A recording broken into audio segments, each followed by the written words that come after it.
The official story called it a catastrophic equipment failure during routine training exercises.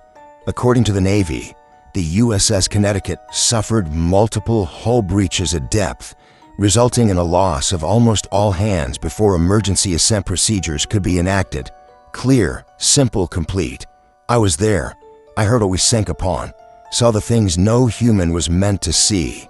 The Navy didn't send us out for training. They sent us hunting for something lurking in those depths, something that had been sending signals from the ocean's deepest reaches, signals that defied every database and textbook we had. The ice clinked in my glass as I lifted it once more and realized my hands were trembling. Despite 3 years of therapy, medication, and forced retirement, the tremors that began the day they pulled me from the life raft persisted. Dr. Martinez called it a trauma response, a nervous system still grappling with what it had endured.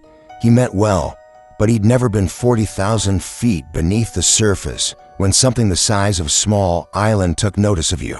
I tried to explain during our sessions, the sonar readings that made no sense, the sounds emanating from living tissue instead of rock formations, the intelligence behind that immense eye that gazed through our hull like we were transparent.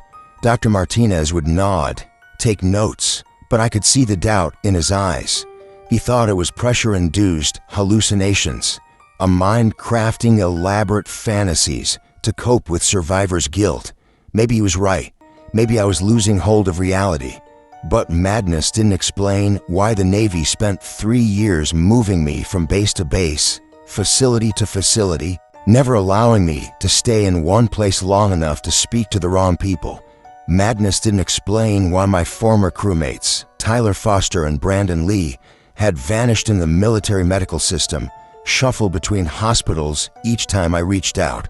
Madness certainly didn't explain the non-disclosure agreements I was forced to sign, documents so classified that reading them demanded security clearances higher than those held by most admirals.